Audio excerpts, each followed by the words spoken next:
Hello student, this is Raj from Ninsa tuition centre. आज हम करने वाले हैं क्लास 10 एनसीईआरटी एक्सरसाइज 2.2 का पहला क्वेश्चन। क्वेश्चन पढ़ लेते हैं। क्वेश्चन की तरफ find the zeros of the following quadratic polynomials and verify the relationship between the zeros and coefficients. आपको क्वाड्रेटिक पॉलिनोमियल दिए हुए हैं, उसके आपको जीरोस फाइंड करने हैं, और दूसरी बात, इनके जीरोस और कोफिशिएंट के बीच में आपको रिलेशनशिप बताना है कि क्या रिलेशनशिप इनके बीच में है, उसको वेरीफाई करना है। सिंपल है। देखो, पहली चीज देखो कि क्वाड्रेटिक पोलिनोमियल कहते किसे हैं। एक पोलिनोमियल जिसकी हाईएस्ट डिग्री 2 होती है उसे बोलते हैं क्वाड्रेटिक पोलिनोमियल। जैसे यहाँ पर आप देखेंगे हाईएस्ट डिग्री 2 है तो ये क्वाड्रेटिक पोलिनोमियल है। यहाँ पर 2 है, ये भी एक क्वाड्रेटिक पोलिनोमियल है। तो क्वाड्रेटिक पोलिनोमियल उस पोलिनोमियल को कहा जाता है जिसपे हाईएस्ट डिग्री 2 होती है। ठीक है, हमें इन क्वाड्रेटिक पोलिनोमियल्स के जीरोस फाइंड करने हैं। अब जीरोस क्या होते हैं?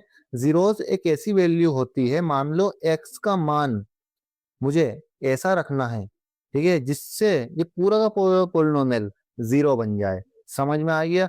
तो उसे हम बोलते हैं जीरोस। अगर मैं एक्स की जगह पर फॉर एग्जांपल 4 रख दूं, और 4 यहाँ पर रखने से और 4 यहाँ पर रखने से अगर ये पूरी वैल्यू जीरो हो जाती है तो एक्स का पहला जो जीरो होगा वो 4 हो जाएगा।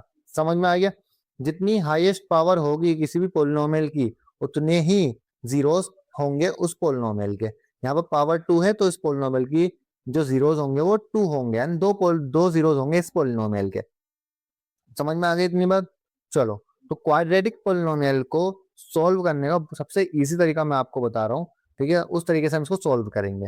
यहाँ पर देखो, यह है क्वाड्रेटिक पोलिनोमियल। अब क्वाड्रेटिक पोलिनोमियल की जो स्टैंडर्ड फॉर्म होती है पहले उसे लिख लेते हैं। वो होती है a x square plus b x plus सी।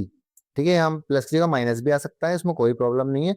बस ये आपको याद रखना है, a x square plus b x plus c, ये होती है स्टैंडर्ड फॉर्म। एक्स स्क्वायर के साथ जो भी होगा उसे ए बोलेंगे, यानी एक्स स्क्वायर के साथ जो भी होगा उसका कोफिशिएंट उसे ए बोलेंगे। कोफिशिएंट का मतलब होता है कि जिस भी वेरिएबल के साथ अगर कोई नंबर हो तो वो उस वेरिएबल का कोफिशिएंट कहलाता है। समझ में आ गई इतनी बात? अब एक्स के साथ जो होगा वो एक्स का कोफिशिएंट होगा, और एक्स के कोफिशिएंट को बी से डिनोट करेंगे, एक्स स्क्वायर के कोफिशिएंट को ए से डिनोट करेंगे, एक्स के कोफिशिएंट को बी से डिनोट करेंगे। और रही बात सी की, तो सी होता है कांस्टेंट टर्म। जो भी कांस्टेंट टर्म होगी वो सी होगा। जैसे कि यहाँ पर 8 है, ये कांस्टेंट टर्म है तो इसको हम सी मानेंगे। ठीक है, अब सबसे पहले आपको क्या करना है, पहला स्टेप आपको होना चाहिए इसके अंदर ए बी और सी की वैल्यू फाइंड करना। ए की वैल्यू फाइंड करेंगे, बी की वैल्यू फाइंड करेंगे, एंड सी की वैल्यू फाइंड करेंगे। सबसे पहला काम ये होना चाहिए इसके अंदर। तो ए क्या होता है? जो एक्स स्क्वायर के साथ हो। यहाँ पर एक्स स्क्वायर के साथ क्या है? कुछ भी नहीं है। तो क्या ए की वैल्यू जीरो होगी? नहीं, ए की वैल्यू 1 मानी जाएगी। मुझे अगर ए की वैल्यू जीरो होती तो पूरा का पूरा जो टर्म है ये जीरो हो जाती मल्टीप्लाई में होकर के। तो ए की जो कोफिशिएंट होगा वो 1 होगा। सिंपल। बी का कोफिशिएंट जो एक्स के साथ है, एक्स के साथ कौन है? एक्स के साथ 2 है, ठीक है, माइनस का। तो बी का कोफिशिएंट क्या हो जाएगा? माइनस का 2 हो जाएगा। ऐसे ही सी क्या होती है? Constant term. कांस्टेंट टर्म, ठीक है, ये जिसके साथ कोई भी वेरिएबल नहीं है उसको मानेंगे सी। तो सी क्या है हमारे लिए? माइनस का 8। यहाँ लिख देंगे -8। इतनी बात समझ में आ गई? पहला स्टेप हो चुका है कंप्लीट। सेकंड स्टेप पे चलते हैं। सेकंड स्टेप पे जो होगा वो हमारा रफ वर्क होगा। ठीक है, ध्यान से देखना। हमें क्या करना है, इस पोलिनोमियल को हम स्प्लिट मेथड से सॉल्व करेंगे। स्प्लिट मेथड का मतलब होता है बी को हम स्प्लिट कर देंगे, तोड़ देंगे, बी वाली टर्म को तोड़ देंगे। लेकिन बहुत ध्यान से देखना है एक एक चीज को। हमें क्या करना है, पहले ए और सी की मल्टीप्लाई करनी है। ए और सी की गुणा करनी है, मल्टीप्लाई करनी है। ठीक है, अब ए देखेंगे, ए है हमारा 1, इंटू में माइनस का 8, ब्रैकेट में लेंगे -8। ब्रैकेट क्यों लगाया? क्योंकि कभी भी दो निशान मैथमेटिकल के साथ में नहीं आते। ठीक है, इसलिए हमने माइनस इंटू के बीच में ब्रैकेट लगा दिया। ठीक है, अब क्या करेंगे, 1 की 8 से मल्टीप्लाई करेंगे, 1 8 जा 8 हो जाएगा, माइनस का माइनस। अब क्या करना है आपको, 8 के आपको ऐसे फैक्टर फाइंड करने हैं जिनको जमा या घटा, ध्यान से सुनना, जमा या घटा करके बी की वैल्यू आनी चाहिए, यानी -2 आना चाहिए।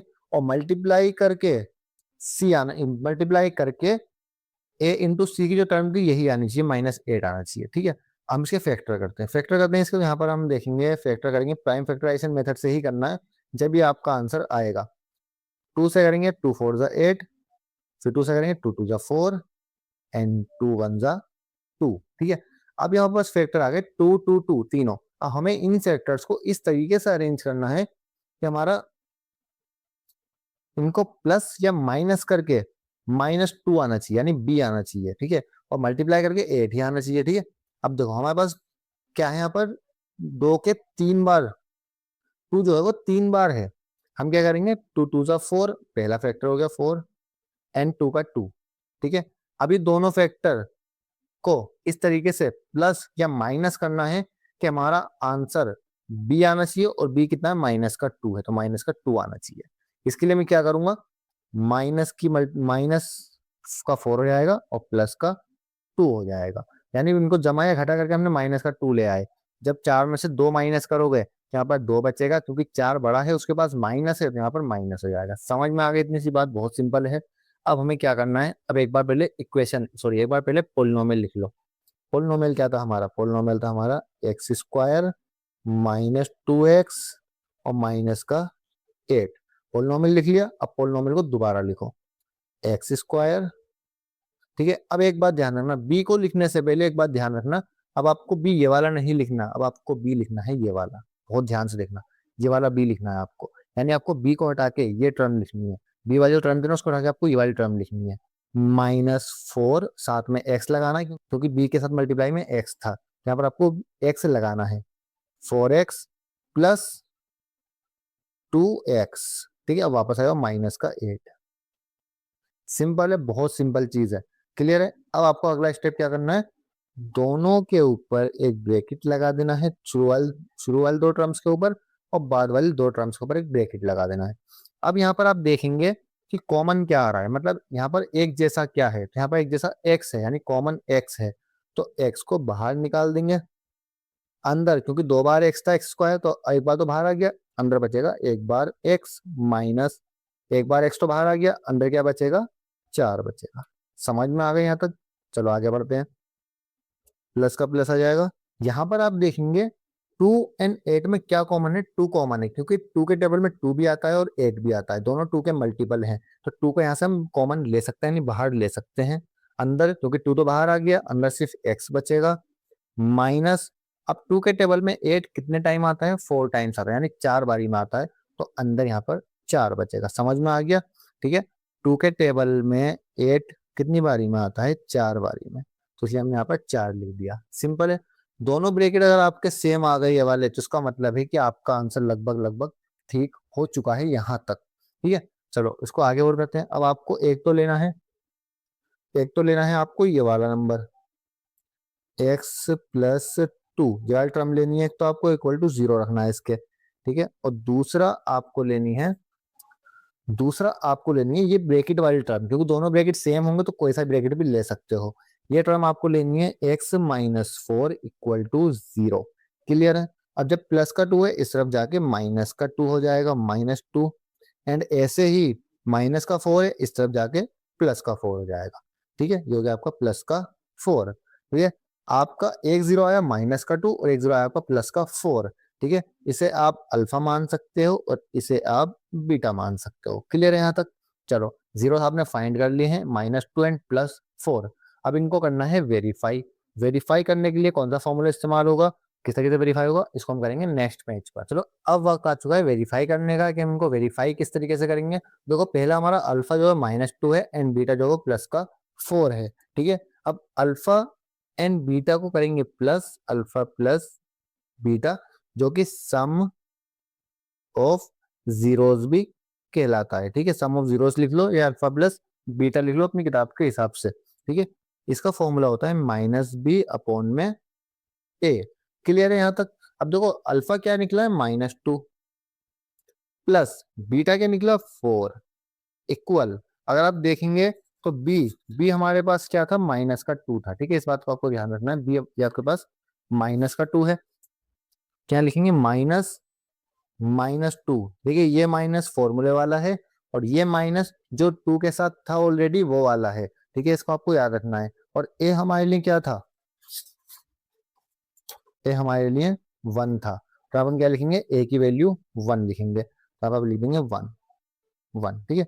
माइनस प्लस माइनस होता है, 4 में से 2 को माइनस करेंगे यानी 4 में से 2 माइनस करेंगे तो 2 बचेगा प्लस का, क्या आपको ध्यान रखना है क्योंकि बड़ी वैल्यू 4 है, 4 के पास प्लस है, इक्वल माइनस से माइनस कैंसिल हो जाएगा, यहाँ पर आ जाएगा 2 और 1 हम अपॉन में लिखते नहीं है, लिखें या ना लिखें उससे कोई फर्क नहीं पड़ता है, तो हमारा 2 इक्वल 2 आ गया, यानी सम ऑफ जीरोस हमने वेरीफाई कर दिया कि दोनों इक्वल है, यानी हमारा आंसर सही है। अब हमें एक चीज और वेरीफाई करनी है, product of zeros. Product of zeros में हम यहाँ यहीं पर वेरीफाई कर देते हैं, अल्फा इंटू बीटा, जिसको हम क्या बोलते हैं, प्रोडक्ट ऑफ जीरोस भी बोलते हैं। क्लियर है? ये होगा इक्वल सी अपॉन में ए, ठीक है, सी फॉर कांस्टेंट टर्म और A for coefficient of x square. Clear है यहाँ तक? अल्फा की वैल्यू क्या थी, -2 थी, तो -2 आ जाएगा, इनटू में बीटा की वैल्यू कितनी थी 4, यहाँ पर आ जाएगा 4 इक्वल सी क्या है -8, ठीक है, सी हमारे पास क्या था -8 था और ए क्या था हमारे पास 1 था, ठीक है। अब 2 के 4 से मल्टीप्लाई करेंगे 2 4 जा 8 होगा, माइनस यहाँ पर आ जाएगा माइनस इक्वल माइनस का 8, 1 हम अपॉन में रखें उससे कोई फर्क नहीं पड़ता।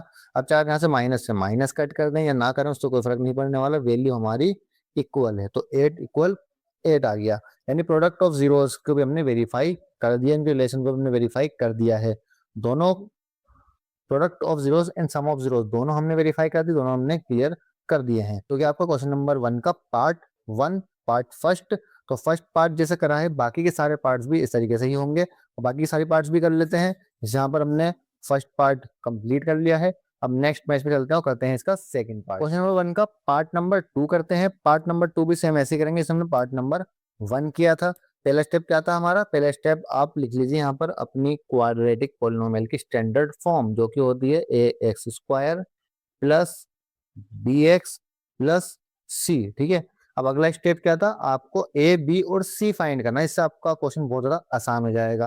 तो पहले आप देखिए ए क्या होता है, पहले ए फाइंड कर लीजिए। ए क्या है, जो एक्स स्क्वायर के साथ है, कौन, अब यहाँ पे एक्स स्क्वायर तो है नहीं, एस का स्क्वायर है, बात सेम है, ए से लेकर जेड तक कोई भी वेरिएबल हो सब पे लागू होती है यही चीज कि जो भी स्क्वायर वाले के साथ है वो ए माना जाएगा। तो ए कितना है 4 है, यहाँ लिख लेंगे 4। अच्छा बी इक्वल, बी कौन, जो एक्स के साथ है, अब एक्स तो है नहीं यहाँ पर एस है, जो एस के साथ है उसको हम बी मानेंगे, बी कितना है हमारा -4। ऐसे ही सी कितना है हमारा, सी कांस्टेंट टर्म होती है यानी +1, तो सी हमारा हो गया +1। क्लियर है यहाँ तक? अगला स्टेप क्या था हमारा, ए की सी से गुणा करना, मल्टीप्लाई करना, ए कितना है 4 है, मल्टीप्लाई सी कितना 1, कितना हो गया 4 1 जा 4। क्लियर है? अब मुझे 4 के फैक्टर करने हैं और उन फैक्टर को इस तरीके से अरेंज करना है कि मेरा बी आ जाए यानी -4 आ जाए, ठीक है। तो क्या हम करेंगे यहाँ पर, पहले हम करेंगे यहाँ पर 4 के फैक्टर्स, 2 2 जा 4 एंड 2 1 जा 2। तो देखो बच्चों मेरे पास यहाँ पर दो फैक्टर आए हैं 4 के, 2 एंड 2। अब मुझे इन दोनों को इस तरीके से अरेंज करना है कि मेरा -4 आ जाए, ये आपको ध्यान रखना है, -4 आ जाए। तो पहले तो मैं इन फैक्टर्स को यहाँ पर लिख लेता हूँ, 2 एंड 2 इक्वल क्या लेके आना है, -4 लेकर के आना है। तो बच्चों देखो -4 लाने के लिए मुझे क्या करना होगा, मुझे दोनों को ही माइनस करना होगा, तभी तो -4 आएगा। मैं यहाँ पर क्या करूंगा -2 एंड यहाँ पर भी क्या करूंगा -2, तो माइनस माइनस प्लस हो जाएगा, 2 एंड 2 4 हो जाएगा, साइन माइनस का ही आएगा। समझ में आ गया? तो हम -4 ले आए बड़े आसानी से। इसके बाद क्या करना है आपको, एक पोलिनोमियल लिखना है दोबारा से। पोलिनोमियल क्या होगा, 4s² -4s प्लस का 1, सिंपल है। अच्छा 4s² हम क्या करते हैं इसके बाद, याद करो क्या करता हमने इसके बाद, हम इस टर्म को तोड़ देते हैं, ब्रेक कर देते हैं और उसकी जगह हम ये वाली टर्म लिखते हैं। क्लियर है? हम लिखेंगे -2 s को साथ में लेंगे, -2 s को साथ में लेंगे प्लस का 1। क्लियर है यहाँ तक? अच्छा अब इसके बाद हमारा अगला स्टेप क्या होता था, दोनों टर्म्स पर ब्रैकेट लगाना। सिंपल है। अब देखो यहां से कॉमन क्या ले सकते हैं, ध्यान से देखना, यहाँ से हम 2 भी कॉमन ले सकते हैं और s भी कॉमन ले सकते हैं, क्योंकि दोनों तरफ s भी है और दोनों तरफ 2 के मल्टीपल भी है, तो 2 को बाहर ले लेते हैं, 2 को कॉमन ले लो। तो आपने यहाँ पर 2 को कॉमन लिया, क्योंकि 4 2 के टेबल्स में 2 टाइम्स आता है, तो यहाँ पर लिख देंगे 2।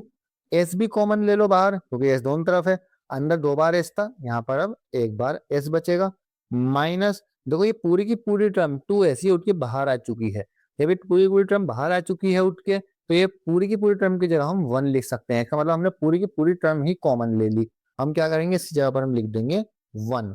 क्लियर है? अच्छा, अब यहाँ पर आएगा माइनस, यहाँ पर कुछ भी कॉमन नहीं आ रहा, जहां पर कुछ भी कॉमन नहीं आता वहां से हम 1 कॉमन ले लेते हैं। जहां से हम क्या करेंगे, 1 को कॉमन ले लेंगे। ठीक है, ब्रैकेट, जब हमने 1 कॉमन लिया मतलब अंदर कोई भी चेंज नहीं होगा, जो वैल्यू है वही वैल्यू रहेगी।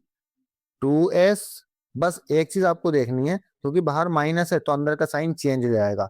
अंदर अगर प्लस है तो माइनस हो जाएगा, माइनस हो तो प्लस हो जाता। प्लस है फिलहाल, उसको हम माइनस कर देते हैं 1। ठीक है, अब एक वैल्यू हम लेते हैं ये वाली, और एक वैल्यू हम लेते हैं ब्रैकेट वाली। ठीक है, अपने जीरोस निकालने के लिए तो एक टर्म लेंगे ये वाली 2s-1 इक्वल 0, और एक टर्म हम लेंगे ब्रैकेट वाली 2s-1 इक्वल टू 0। दोनों ही सेम है तो उसमें कोई फर्क नहीं होने वाला।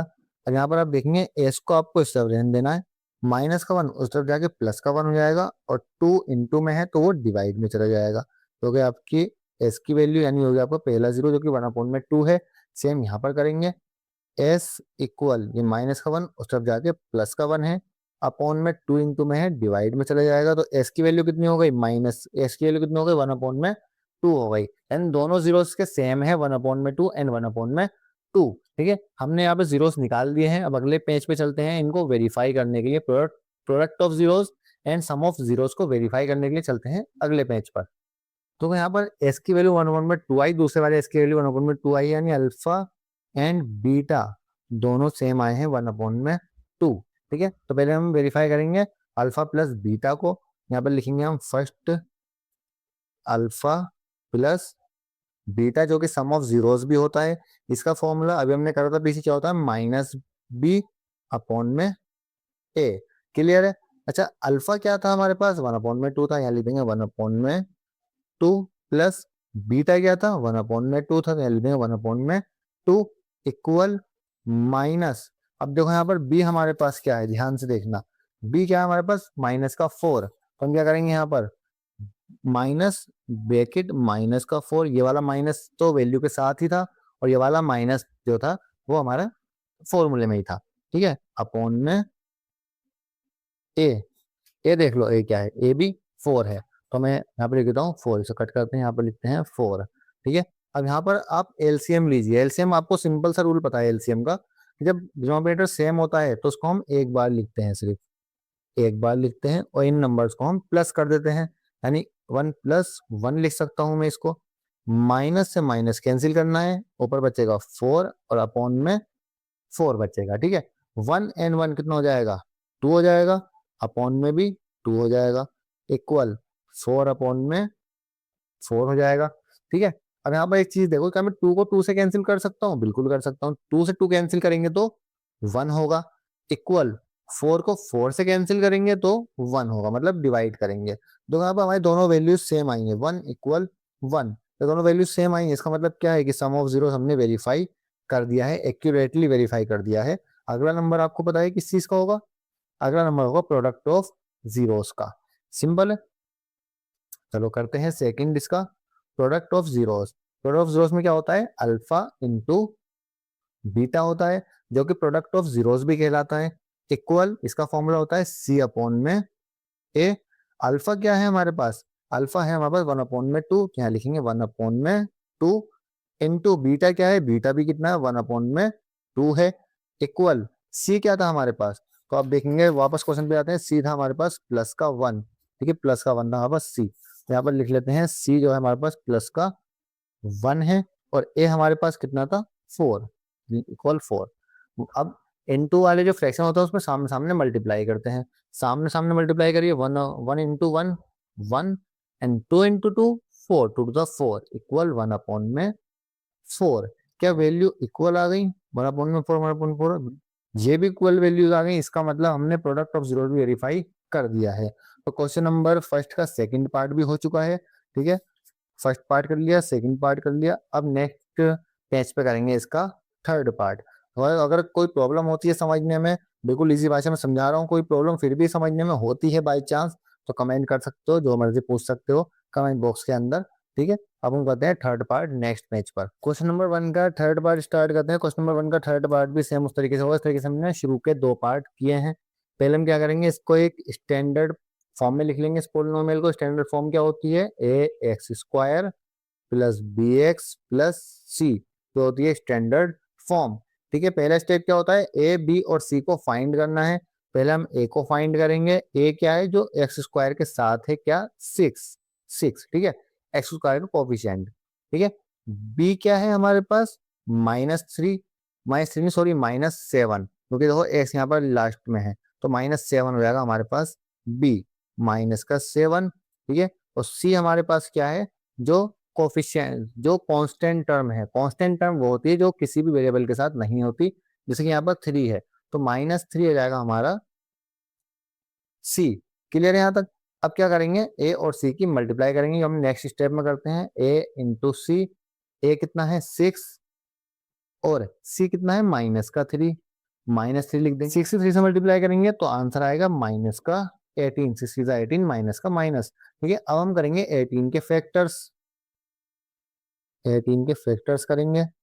2 9 जा 18, 3 3 जा 9, 3 1 जा 3। ठीक है, अब मुझे इन फैक्टर्स को इस तरीके से अरेंज करना है कि प्लस या माइनस करके मेरा आंसर 7 आना चाहिए, माइनस का, क्योंकि बी मेरा 7 है, तो मेरा आंसर माइनस का 7 आना चाहिए, प्लस या माइनस करके। इस बात को आपको ध्यान रखना है। तो माइनस का 7 किस तरीके से आएगा, थोड़ा इसमें आपको ध्यान लगाना पड़ेगा। देखो, एक तो हम ले लेंगे 3 3 जा 9, सिंपल है, और एक ले लेंगे 2। ठीक है, 9 और 2 को अरेंज करेंगे। ठीक है, 9 एंड 2 को अरेंज करते हैं। फिर लिखते हैं हम 9 और फिर लिखते हैं यहाँ पर 2, इक्वल क्या लाना है, माइनस का 7 लेकर के आना है।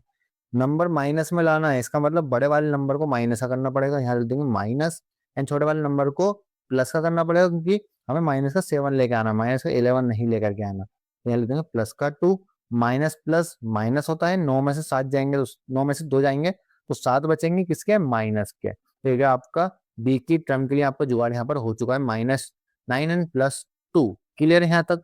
चलो अब लिखते हैं अपना पोलिनोमियल। पोलिनोमियल को आपको थोड़ी सी फॉर्म आपको थोड़ी सी चेंज कर देनी है। किस तरीके से बताता हूँ आपको। पोलिनोमियल लिख लिए पहले, 6x² -3 है ना, आपको 7x पहले ले लेना है। ठीक है, ये होती है हमारी स्टैंडर्ड फॉर्म का तरीका, -3। क्वेश्चन आपको घुमाने के लिए किसी भी फॉर्म दे दे, लेकिन आपको एक बात ध्यान रखनी है कि आपको इसी फॉर्म में लिखना है अपने पोलिनोमियल को। इस फॉर्म में हम लिखते हुए आ रहे हैं शुरू से। अब आपको क्या करना है, सेम लिखना है 6x²। अब यहाँ पर आपको b को हटा के ये वाली वैल्यू लिखनी है। ठीक है, b को हटा देना है, ये वाली वैल्यू लिखनी है। ठीक है, क्या लिखनी है यहाँ पर, हम लिखेंगे -9x एंड +2x -3। ठीक है, अब आपको क्या करना है, इन दोनों के ब्रैकेट लगाना है। क्लियर है, ब्रैकेट लगा लिया। अब आप देखेंगे हम क्या क्या कॉमन ले सकते हैं, सेम सेम वैल्यू कौन सी है उनको आप बाहर निकाल देंगे। ठीक है, दो 6 एंड 9 दोनों 3 के मल्टीपल है, इसका मतलब हम इसमें 3 कॉमन ले सकते हैं। तो यहाँ पर हम लिखेंगे 3, और साथ में x भी है, तो x को भी कॉमन ले सकते हैं। यहाँ पर लिखेंगे हम x, 3x को हमने बाहर कॉमन ले लिया। अब क्या करेंगे, जो 3 के टेबल में 6 कितने टाइम्स आता है, 2 टाइम्स आता है, तो यहाँ पर लिखेंगे 2, और x जो कि यहाँ पर 2 बार था, अब कितनी बार बचेगा, 1 बार बचेगा। ठीक है, -3 के टेबल में 9 कितने बारी में आता है, 3 बारी में आता है। x तो हमने बाहर ले ही लिया है, तो उसको हम नहीं लिखेंगे। ब्रैकेट क्लोज, +2 और 3, कोई भी एक पहाड़े में नहीं आता, कोई भी एक टेबल में नहीं आता, कॉमन एक टेबल में नहीं आता। और x तो यहाँ पर एक ही बार है, इसका मतलब इसमें से कुछ भी कॉमन नहीं आएगा। तो जब कुछ भी कॉमन नहीं आता, पिछले क्वेश्चन में क्या बताया था, 1 कॉमन आता है, तो यहाँ पर लिख देंगे 1। और जब 1 कॉमन लिया है तो पूरी वैल्यू सेम बचेगी, 2x -3। तो आप लिख देंगे 2x -3। यहाँ तक समझ में आया। चलो इसको और आगे करते हैं, बहुत आसान है।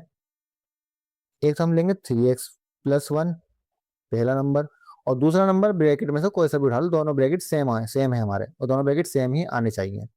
दूसरा नंबर 2x -3 रहेगा। तो पहली टर्म क्या हो जाएगी, 3x+1 = 0। दूसरी 2x -3 = 0। ठीक है, सिर्फ x को यहीं पे रहने देंगे, +1 हो जाएगा -1, और 3 इंटू में है तो डिवाइड में चला जाएगा। तो ये आपकी पहली x की वैल्यू, इसको हम अल्फा बोल सकते हैं। यहाँ पर आ जाइए, एक्स को यहीं पे रखना है, माइनस का 3 हो जाएगा, प्लस का 3 हो जाएगा, और 2 इंटू में है तो डिवाइड में चला जाएगा। एक्स की वैल्यू 3/2, ठीक है, ये हो जाएगा आपका बीटा। एक आपने अल्फा निकाल दिया, एक आपने बीटा निकाल दिया, हो गया हमारे जीरोस पॉइंट नंबर थर्ड के। अब इनको हम करेंगे वेरीफाई नेक्स्ट में। तो अब हम करते हैं इसका वेरिफिकेशन। वेरीफाई कैसे करेंगे? पहले हम करेंगे सम ऑफ जीरोस को वेरीफाई। सम ऑफ जीरोस को वेरीफाई करने के लिए हम लिखेंगे यहाँ पर पहला पार्ट अपना sum of zeros. Sum of zeros क्या होता है? सम ऑफ जीरोस होता है alpha plus beta equal, formula क्या था? माइनस बी अपॉन में ए।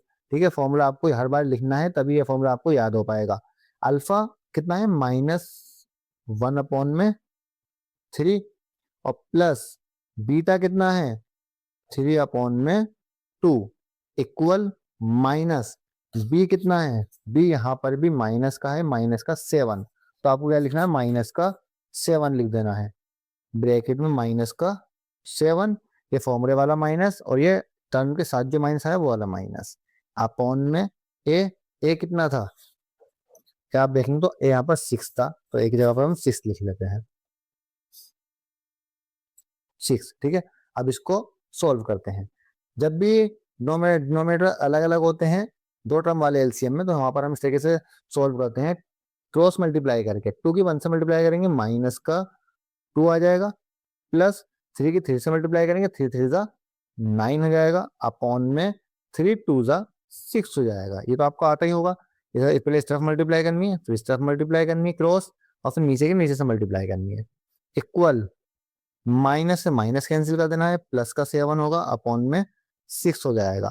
माइनस प्लस माइनस, 9 में से 2 को माइनस करना है, तो यहाँ पर आपका 7 बचेगा। 7 अपॉन में 6 इक्वल 7 अपॉन में 6। यहाँ पर आ चुकी है हमारी वैल्यू इक्वल।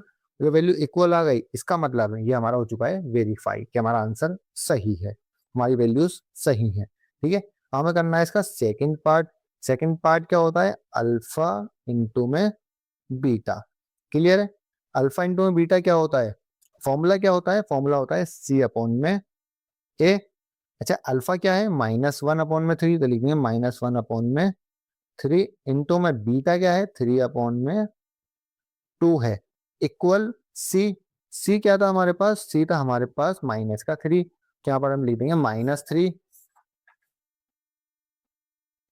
-3 अपॉन में ए, और ए क्या था हमारे पास? 6 था, तो लिख देंगे 6। ठीक है, अब इंटू में सामने सामने मल्टीप्लाई होती है, तो 1 की 3 से मल्टीप्लाई करेंगे, 1 3 जा 3 हो जाएगा, माइनस का, एंड 3 2 जा 6 हो जाएगा, इक्वल -3 इंटू में अपॉन में 6। आप इसको और फर्दर डिवाइड कर सकते हैं, 3 1 जा 3, 3 2 जा 6, ऐसे इसको भी कर सकते हैं, 3 1 जा 3, 3 2 जा 6। यहाँ तक आपको क्वेश्चन कंप्लीट हो चुका था, चाहे तो इसे आगे भी और सिंप्लीफाई कर सकते हैं। -1/2 इक्वल -1/2। ठीक है, माइनस से माइनस कैंसिल करके और आगे लिख देना, अगर आपको ज़्यादा टाइम हो एग्जाम में तो और आगे भी लिख सकते हो। 1/2 इक्वल 1/2। ठीक है, ये हो गया आपका वेरीफाई। ठीक है, यहाँ पर हमने प्रोडक्ट ऑफ जीरोस को वेरीफाई कर दिया, सम ऑफ जीरोस को वेरीफाई कर दिया, और हमारे आंसर बिल्कुल सही आए हैं। इसका मतलब हमने क्वेश्चन नंबर 3 भी कंप्लीट कर दिया है। ठीक है, अब हम करते हैं क्वेश्चन नंबर 4 नेक्स्ट पेज पर। तो बच्चों, क्वेश्चन नंबर 4 थोड़ा अलग लग रहा है आपको, हो सकता है कि आपको हार्ड भी लग रहा हो, सोच रहा आपकी टफ है थोड़ा सा, क्योंकि इसकी थोड़ी जो फॉर्मेशन है वो अलग है जो हमारे प्रीवियस क्वेश्चन थे, प्रीवियस पॉइंट्स थे उनसे। तो ज्यादा घबराने की जरूरत नहीं है, इसके अंदर भी बहुत सिंपल है। देखो, ये तो उनसे भी ज्यादा आसान है, इसमें आपको कुछ करना ही नहीं है। पहले आपको क्या करना है? आपको पोलिनोमियल लिख लेना है। पहले पहले आप क्या करेंगे? पहले आप पोलिनोमियल लिख लेंगे। पोलिनोमियल क्या है? 4u² plus 8u। ठीक है, अब आपको देखना है इस पूरे में से आप क्या कॉमन ले सकते हो। 4 कॉमन ले सकते हो, और u भी कॉमन ले सकते हैं, u भी दोनों तरफ है। तो आप पहले तो यहाँ पे आप लिखेंगे 4, क्योंकि आपने कॉमन ले लिया, एंड u, ये भी आपको कॉमन ले लेना है। ठीक है, अब ब्रैकेट में अंदर क्या बचेगा? देखो, 4u तो पूरा आपने बाहर निकाल दिया, u 2 बार, तो यहाँ पर u 1 बार बचेगा, प्लस 8, क्योंकि आपने 4 बाहर निकाल दिया, तो 4 के टेबल में 8 कितनी बार आता है? 2 टाइम्स आता है, तो यहाँ लिख देंगे 2, एंड u तो आपने बाहर ले ही लिया है कॉमन, तो u को आप दोबारा नहीं लिखेंगे, तो आपका u+2। तो पहला ब्रैकेट हो गया आपका 4u इक्वल 0, दूसरा प्रेडिकेट हो गया आपका u+2 इक्वल 0, है नहीं है आसान, बहुत आसान है, मतलब पहले वाले पॉइंट से तो बहुत ज्यादा आसान है। अब u इक्वल 0/4, अब जब 4 डिवाइड में है 0, जब भी किसी को 0 से डिवाइड, 0 को किसी भी नंबर से डिवाइड करोगे तो उसका आंसर 0 ही आएगा। तो पहला हो गया आपका u इक्वल टू 0, जो कि आपका हो गया अल्फा। ठीक है, दूसरे नंबर पे आ जाओ, u इक्वल +2, इस तरफ जाके -2 हो जाएगा, ये हो गया, ये निकल गया आपकी दूसरे वाले u की वैल्यू यानी 0, आपका दूसरा 0 क्या हो जाएगा, -2 हो जाएगा, ये हो गया आपका बीटा। तो ये हो गया आपका अल्फा, u की वैल्यू 0 और बीटा आपका हो गया -2। ठीक है, सिंपल है। अब इसको हम इस तरफ वेरीफाई करने की कोशिश करते हैं। देखो वेरीफाई करते हैं, पहला पॉइंट क्या था हमारा, sum of zeros. Sum of zeros क्या होता है, alpha plus beta equal, formula याद है आपको, -b/में a। ठीक है, अल्फा कितना है, 0 है, 0 लिख देंगे, प्लस बीटा कितना है, -2, तो ब्रैकेट में -2 लिख देंगे। ब्रैकेट क्यों लगाया, क्योंकि प्लस माइनस एक साथ नहीं आ सकते, आपको यहाँ ब्रैकेट लगाना होगा। इक्वल -b, b कौन होता है, जो वेरिएबल के साथ हो, लीनियर वेरिएबल के साथ हो, लीनियर वेरिएबल ये वाला है, तो ये आपके लिए है। जो b होगा वो क्या हो जाएगा, 8 हो जाएगा, तो -8 में a क्या है, जो u स्क्वायर के साथ होगा, u स्क्वायर के साथ क्या है 4, तो यहाँ पे हो जाएगा 4। 0 हम लिखते नहीं है, कोई फायदा नहीं है, तो हम क्या करेंगे, प्लस माइनस माइनस, तो माइनस का 2 लिख देंगे, इक्वल 4 के टेबल में 8 कितनी बार आता है, 4 2 जा 8, 2 टाइम्स आता है, माइनस का 2। तो ये हो गया आपकी वैल्यू इक्वल, यानी हमने वेरीफाई कर दिया यहाँ पर सम ऑफ जीरोस को। जो आपको पॉइंट है पहले वाले पॉइंट से बहुत ज्यादा आसान है, समझ में आ गया। दूसरा हमारा पॉइंट होता है हमेशा प्रोडक्ट ऑफ जीरोस, जिसका फॉर्मूला होता है c/में a। ठीक है, प्रोडक्ट ऑफ जीरोस में क्या है, अल्फा, अल्फा क्या है 0, इंटू बीटा, बीटा क्या है -2, इक्वल सी। सी क्या है आपके पास, सी तो आपके पास कुछ भी नहीं है, क्योंकि यहाँ पर सी है ही नहीं। कोई कांस्टेंट टर्म दिख रही है आपको, यहाँ पर नहीं दिख रही, इसका मतलब यहाँ पर सी है ही नहीं, तो सी हो जाएगा 0।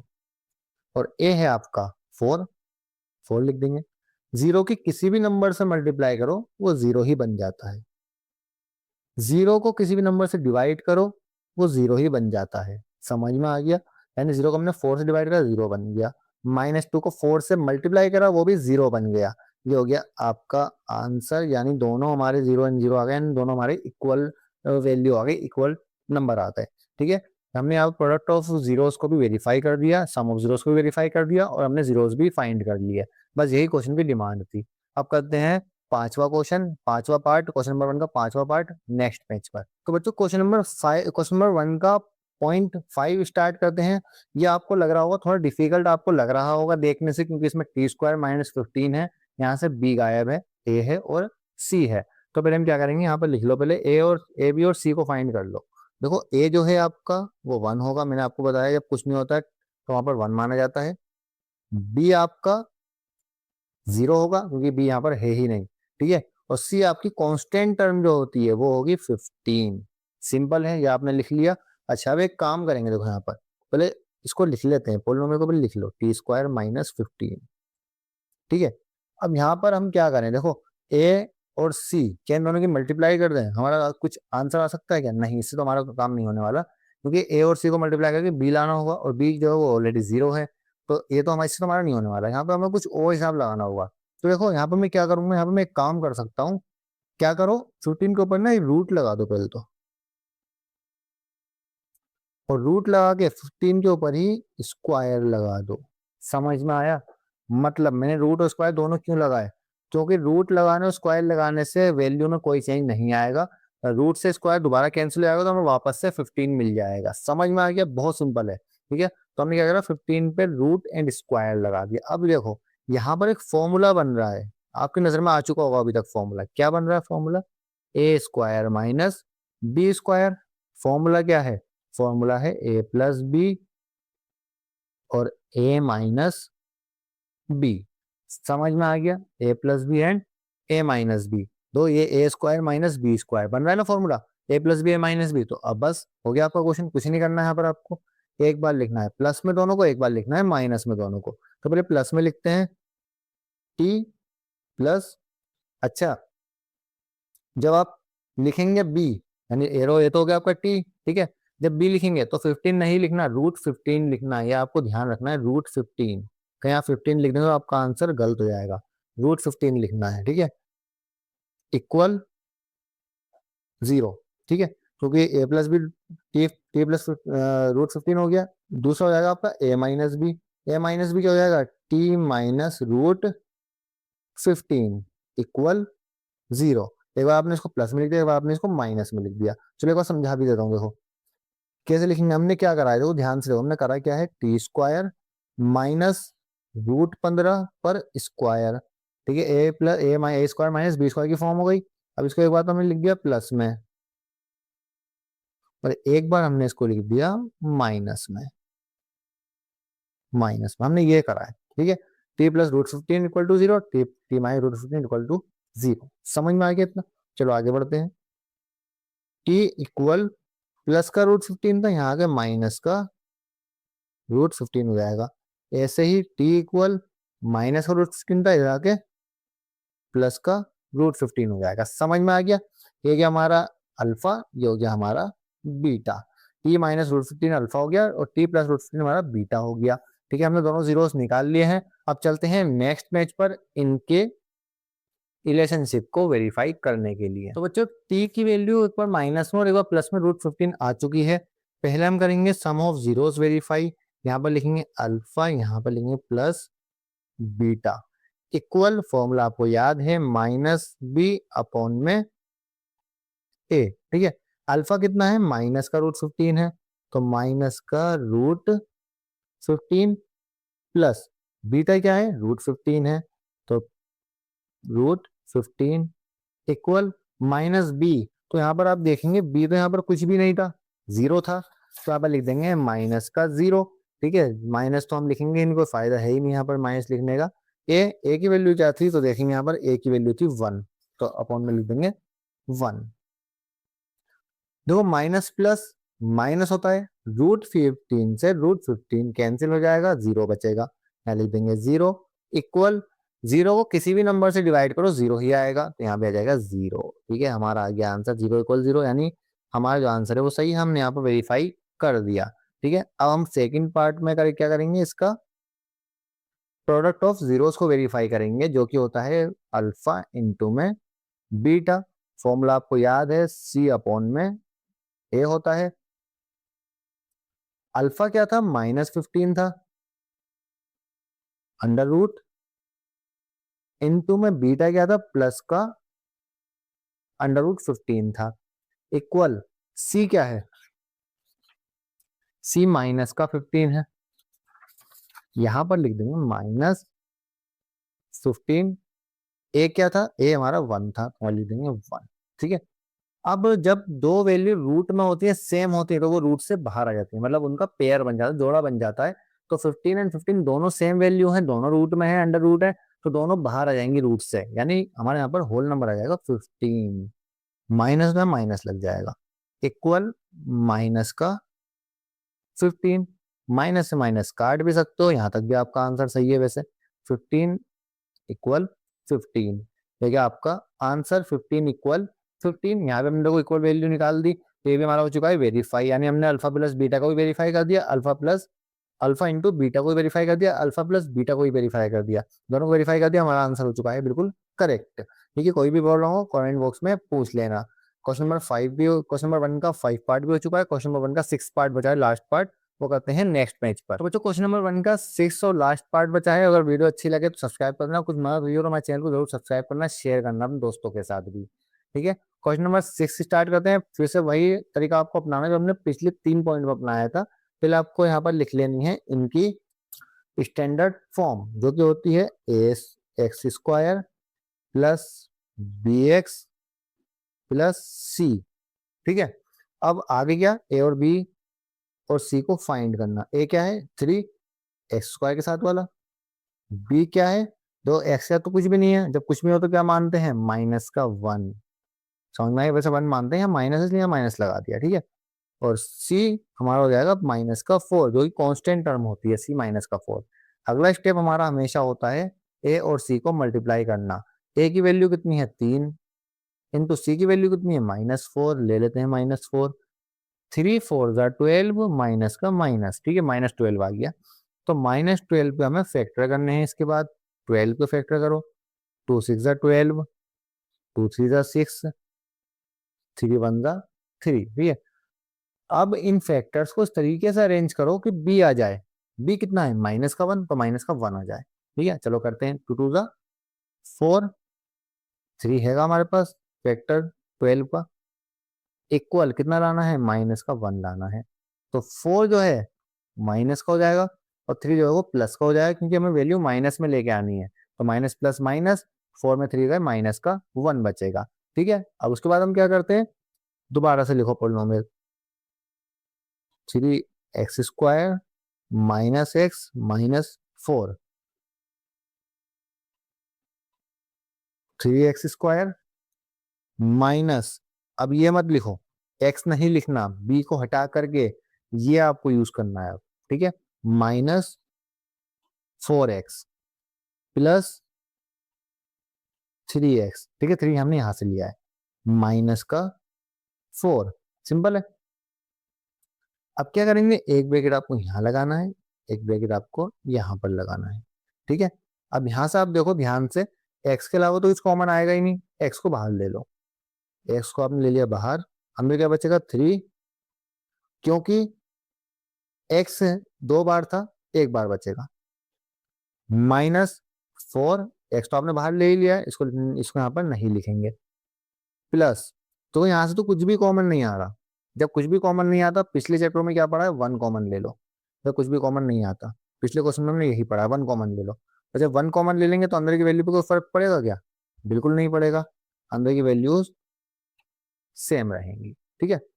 अब इसके आगे हम क्या करते थे, इसके आगे हम एक वैल्यू, एक टर्म लेते थे ये वाली, और एक टर्म हम लेते थे ये वाली, x+1, x+1 = 0, और एक हम लेंगे ये वाली ब्रैकेट वाली, 3x -4 = 0, ठीक है। x इक्वल +1, इस तरफ जाके -1 हो जाएगा। जैसे ही x इक्वल -4, इस तरफ जाके +4 हो जाएगा, 3 इंटू में है, अपॉन में चला जाएगा।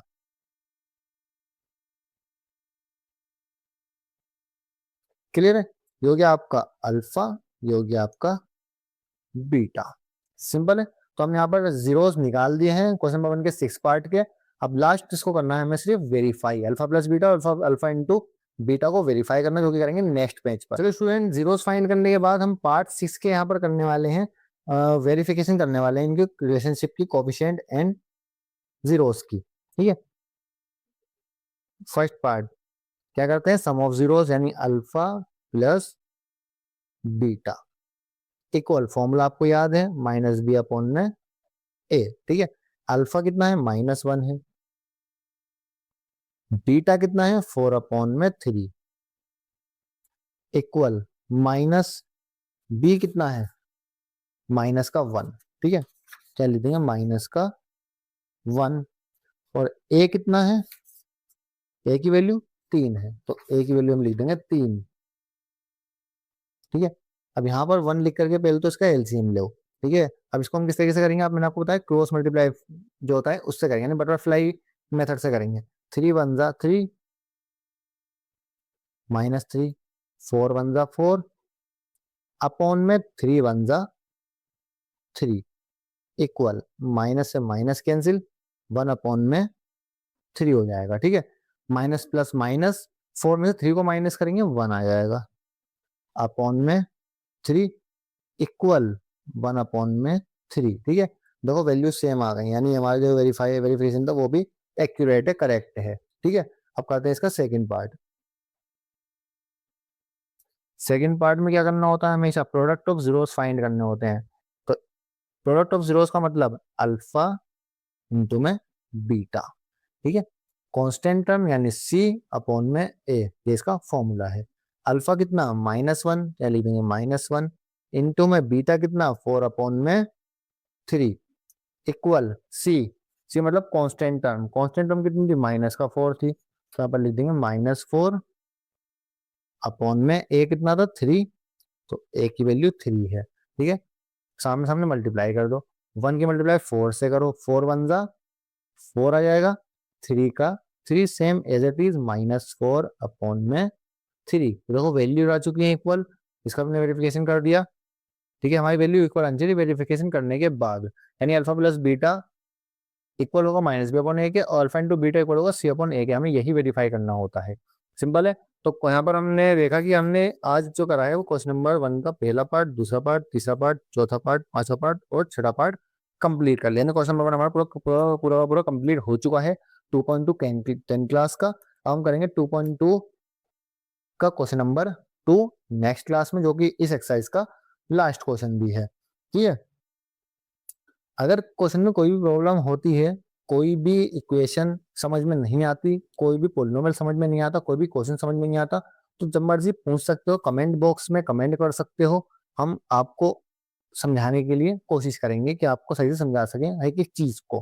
ठीक है, और वीडियोस के लिए हमारे चैनल को सब्सक्राइब कर लीजिए, लाइक कर लीजिए, स्पेशली 9th एंड 10th की मैथ वीडियोस के लिए हमारे चैनल को जरूर सब्सक्राइब करिए।